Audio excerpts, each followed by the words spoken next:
નમસ્કાર દોસ્તો, હું છું આપનો મિત્ર રાજેશ તોડવડિયા અને સ્વાગત છે ફરી આજના એક નવા વિડીયોમાં। મિત્રો, આ વિડીયો એ કોઈ માર્મિક કે બનાવેલી કહાની નહીં, પરંતુ અત્યારે રિસન્ટલી સમયની અંદર વાસ્તવિક રીતે જે સોશિયલ મીડિયાની અંદર ઘણા સમયથી એક ચર્ચા ચાલી રહી છે અને એના વિશેની આપણે આજે એક વાત કરવી છે। પરંતુ એ પહેલા આવા જ વિડીયો જોવા માટે અમારી સોશિયલ મીડિયા સાઇટ છે રાજેશ તોડવડિયા, એમને આપ લાઈક કરશો, શેર કરશો, ફોલો કરશો, સબસ્ક્રાઇબ કરશો અને આપના પ્રતિભાવ છે એ કોમેન્ટમાં ચોક્કસથી આપશો। આપને જે વિચાર આવે અથવા તો આપને જે વિડીયોમાં માધ્યમથી સાર લાગે એવા આપની ભાષામાં આપને કોમેન્ટ આપવાની છૂટ છે, તો આપ કોમેન્ટથી જણાવશો। વિશેષ સમય નહીં લેતા આપણે આજે જેની વાત કરવા જઈએ છીએ એ મારે વાત કરવી છે કે સદભાવના વૃદ્ધાશ્રમની ઘણા સમયથી એક ચર્ચા ચાલી રહી છે અને એની સકારાત્મક અને નકારાત્મક ભાવથી બંને ચર્ચાઓ ચાલી રહી છે। તો એમાં મારા મતે હું કહું તો સાચું શું ખોટું શું છે એ વાત તો પછીની છે, પણ ખરેખર આ પરિસ્થિતિનું નિર્માણ ક્યાંથી થયું, ક્યાંથી એનો પાયાનું રોપાણ થયું, એનું બીજનું રોપાણ થયું અને અત્યારે સદભાવના વૃદ્ધાશ્રમ કેવા પ્રકારના કામ કરે છે અને આવનાર ભવિષ્યમાં આપણા લોકોને કે ગુજરાતને આનાથી શું ફાયદો થવાનો છે એ આપણે જાણવાની વાત કરીએ। તો આવો જાણીએ આજનો વિડીયો। એક 30 વર્ષનો યુવાન રસ્તા પરથી પસાર થઈ રહ્યો હતો અને એમણે એક કરુણ દ્રશ્ય જોયું। 70 વર્ષના એક વૃદ્ધ છે, એનું શરીર સાથ ન આપી રહ્યું હોવા છતાં એક રેકડી એટલે કે લારી ખેંચીને જઈ રહ્યા હતા।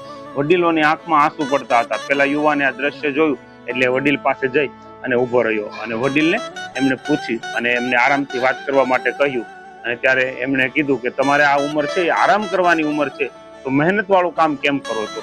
એ વડીલે રડતા રડતા કહ્યું કે ભાઈ, હું કામ ન કરું તો ખાવું શું? ઘરે મારે બીમાર પત્ની છે, એની સારવાર અને એની દવાની વ્યવસ્થા કેમ કરું? આજે મારું શરીર છે એ જરા પણ મને સાથ નથી આપતું અને છતાંય મારે આ રેકડી છે એ ખેંચવી પડે છે, કારણ કે મારા ઉપર ઘર ચલાવવાની સંપૂર્ણ જવાબદારી મારી છે। મારા ઘરની અંદર જે કાંઈ ખર્ચો થાય છે એ તમામનો ખર્ચો મારે પોતાને એટલે મારે જાતે ઉઠાવવો પડે છે, એટલે કે મારા પેટ માટે થઈ અને હું અત્યારે આ ઉંમરે મહેનત કરી રહ્યો છું। તો યુવકે પૂછ્યું કે ઘર ચલાવવાની જવાબદારી તો તમારા દીકરાની હોય ને, તમે તમારા દીકરા સાથે નથી રહેતા? વડીલે કહ્યું, ભાઈ, અમારે કોઈ સંતાન નથી, હું નાનું કામ કરી અને મારું ગુજરાન ચલાવતો હતો। આવક ઓછી હતી એટલે માંડ કરી અને મારું પૂરું થતું હતું।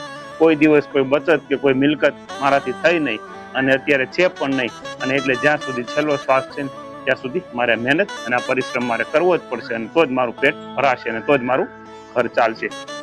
એ વડીલ પોતાની વ્યથા કહી અને જતા રહ્યા, પરંતુ પેલા યુવકના હૃદયની અંદર છે ને એનું હૃદય હચમચી ગયું કે આ યુવકે વિચાર્યું કે આપણી આસપાસ આવા કેટલાય વડીલો રહેતા હશે જે નિસંતાન અને નિરાધાર હશે, જેમને જિંદગીભર પરિશ્રમ કરી અને મહેનતનું ખાધું હોય અને છતાં પણ એમની પાસે છેલ્લે કાંઈ ન હોય।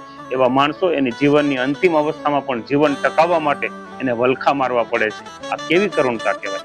આવા વડીલોને કામમાંથી મુક્તિ આપી અને એમને મારે કંઈક વૃદ્ધાશ્રમમાં સેવા કરવી છે અને એમને એક માધ્યમ કે વૃદ્ધાશ્રમ આપવું છે, એવું આ યુવકે ત્યાં સંકલ્પ કર્યો। આ યુવાન એટલે રાજકોટના શ્રી વિજયભાઈ ડોબરિયા, જે હાલ સદભાવના વૃદ્ધાશ્રમના માધ્યમથી નિસંતાન અને નિસહાય 600 થી વધુ જે વૃદ્ધ છે, જે વૃદ્ધોના સંતાનો નથી, એમની વિશેષ સેવા કરી રહ્યા છે। અને જે સદભાવના વૃદ્ધાશ્રમ જેની અત્યારે ખૂબ ચર્ચા થઈ રહી, એટલે આ મહત્વની વાત કરું। વધુમાં વધુ વડીલોને વૃદ્ધાશ્રમને સમયે બોજ સાથે નહીં પણ મોજ સાથે એમનું જીવન ત્યાં વીતે ને, એ માટેથી રાજકોટથી 20 કિલોમીટર દૂર પડધરી ગામના પાદરમાં આ સદભાવના વૃદ્ધાશ્રમ દ્વારા હાલ 5000 વૃદ્ધો રહી શકે એવા 1400 રૂમના ભારતનું સૌથી મોટું વૃદ્ધાશ્રમ 30 એકરની વિશાળ જગ્યામાં 3000ના ખર્ચે નિર્માણ પામી રહ્યું છે। અમુક લોકો એવું પણ કહે છે કે આ ગૌરવની વાત નહીં, શરમની વાત કહે છે। મિત્રો, આવા લોકોને માત્ર એટલું જ કહેવું છે કે આ વૃદ્ધાશ્રમમાં જેમને દીકરા છે એમના વૃદ્ધો માટે નહીં, પરંતુ સંતાન વિહોણા અને નિસહાય જે વૃદ્ધો અને વડીલો છે ને, એમને સાચવવા માટેનો મુખ્ય ઉદ્દેશ છે। જેમને પ્રામાણિકતાથી પુરુષાર્થ કર્યો એને આખું જીવન વિતાવ્યું છે, પણ હવે એમને કામ કરવાથી એનું શરીર નથી ચાલતું અને છતાં પણ એને કામ કરવું પડે છે, એવા વૃદ્ધો માટે આ વૃદ્ધાશ્રમ જરૂર બની ગયું છે। એ પેલા 70 વર્ષની ઉંમરે જે રડતા રેકડી ખેતરાર જે દાદા છે એને આપણે પૂછીએ ને તો એની પાસેથી આપણને સાચો જવાબ મળે। વિજયભાઈ અને એમની ટીમ આ વૃદ્ધાશ્રમની સાથે અબોલા જીવની સેવા માટે બળદ આશ્રમ અને શ્વાન આશ્રમ પણ ચલાવી રહ્યા છે। સદભાવના વૃદ્ધાશ્રમ દ્વારા પર્યાવરણની અદ્ભુત સેવા થઈ રહી છે, જેનાથી અત્યારે આખું ગુજરાત છે એની પરિસ્થિતિ છે કે આપણે થોડા જ વર્ષોની અંદર વૃક્ષોના ઉછેર કરવામાં પણ ઘણી તકલીફ પડે, છતાંય તે ઉછેર કરીને એમની જે સુવાસ છે એ ફેલા છે। જ્યારે સદભાવના વૃદ્ધાશ્રમે અત્યાર સુધીમાં 25 લાખથી વધુ વૃક્ષો વાવી ઉછેરી અને ગુજરાતને હરિયાળું બનાવવાનો સંકલ્પ કરી અને એમના શ્રી ગણેશાએ કરી દીધા છે. અને ગુજરાતમાં 25 કરોડ વૃક્ષો વાવવાનો એમનો સંકલ્પ છે. વૃક્ષને વાવવા અને એને ઉછેરવા સરકારનું વન વિભાગ દ્વારા આ વાવણું પડે એવું કામ છે એ આ પ્રાઇવેટ સદભાવના વૃદ્ધાશ્રમ છે ને એમના દ્વારા થઈ રહ્યું છે અને એમના દ્વારા આ કાર્યને કરવામાં આવી રહ્યું છે. વૃદ્ધો અને વૃક્ષોની વિશેષ સેવા માટે સદભાવના વૃદ્ધાશ્રમ માટે પ્રભુ શ્રી રામના ચરણોમાં આપણે પણ પ્રાર્થના કરીએ કે આવી પ્રવૃત્તિ છે એને સદાય અને સદાય માટે આગળ ધપાવી અને એ પ્રવૃત્તિમાં સામેલ બની અને શક્ય હોય એટલા સાથ અને સહકાર આપીએ.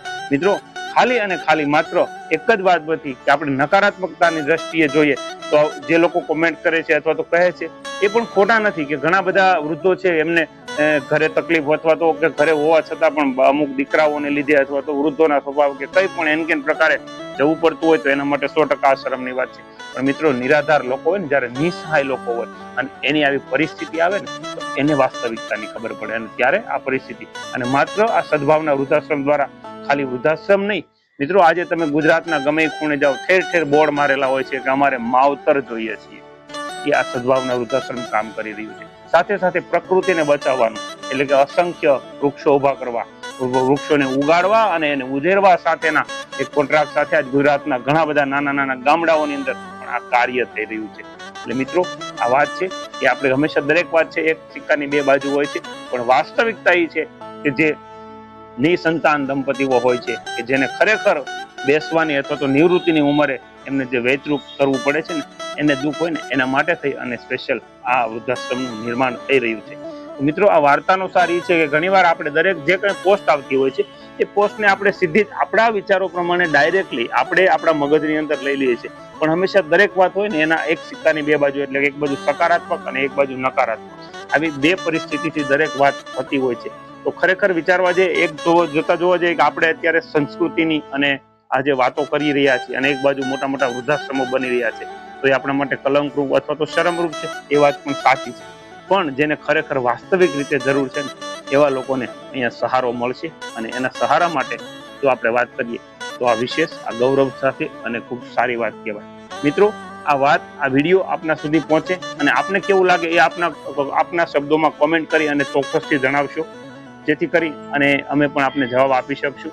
અને દરેક વસ્તુ હોય એમાં સકારાત્મક નકારાત્મક ભાવ હોય જ છે, પણ પોઝિટિવલી શું થઈ રહ્યું છે, નેગેટિવથી શું રહી રહ્યું છે એને બંને જુદું પાડીએ ને તો આખી વાત છે એનું રહસ્ય અને એનું મર્મ સમજાઈ જાય. તો મિત્રો, આવા જ પ્રકારના વિડીયો જોવા માટે અમારી સોશિયલ મીડિયા સાઇટ છે રાજેશ તોડવડિયા, એમને ફોલો કરશો, લાઇક કરશો, શેર અને સબસ્ક્રાઇબ કરશો અને આપના પ્રતિભાવ છે એ કોમેન્ટથી જણાવશો. જય હિન્દ, જય ભારત, જય જય ગરવી ગુજરાત.